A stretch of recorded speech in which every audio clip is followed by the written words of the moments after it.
les studios que j'ai créés avant, c'était des studios de publicité. Donc, c'est vrai que c'est des studios plus commerciaux, mais qui demandaient aussi pas mal de créativité. Pas la même que maintenant, puisque j'étais, on va dire, guidé par le fait qu'il fallait vendre un produit, le mettre en situation, et puis trouver une idée dans cette espèce d'environnement. Voilà.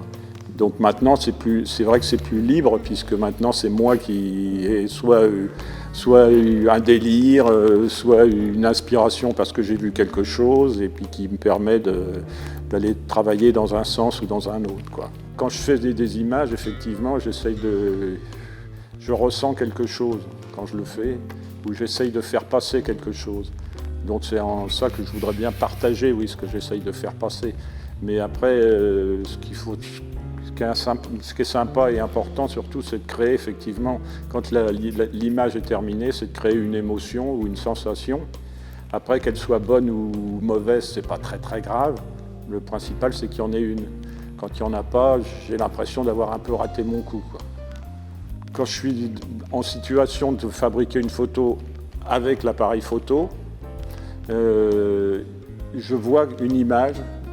Mon esprit je vois un endroit ou un objet ou une matière ou une lumière ça me donne une idée, bon, ici pour cette expo-là, graphique, on va dire, mais ça peut être, moi j'aime bien effectivement bouger l'appareil photo pour écrire sur la surface sensible, et donc je peux écrire avec les lumières ou avec les matières et tout, alors selon ce que je croise, effectivement, mon imagination me donne une espèce d'idée, et puis je vais dans ce sens-là.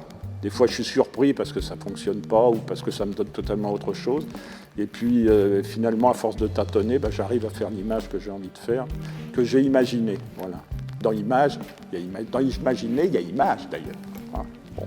Pour avoir des lumières, je suis obligé de travailler souvent la nuit, effectivement, parce que je me sers des lumières, enfin de toutes les sources lumineuses qu'il y a dans les villes, comme des crayons ou des pinceaux, qui écriraient sur l'appareil photo qui remplace le papier.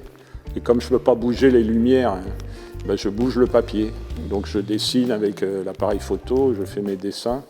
Et l'avantage du numérique, c'est qu'on voit un peu tout de suite ce qu'on a fait. Avant, il fallait attendre une journée pour avoir le développement. Et tu revenais, tu n'avais plus la bonne lumière, plus la bonne atmosphère, plus rien.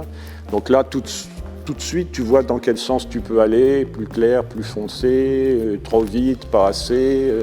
Je voudrais maintenant me servir un peu de ces images que je fais pour raconter des histoires, un peu des mini bandes dessinées, des mini, ce qu'on appelle des strips qu'on avait dans les journaux avant, qui te racontent une petite blague ou une petite histoire en 3-4 images, et faire justement des suites d'images qui raconteraient une histoire.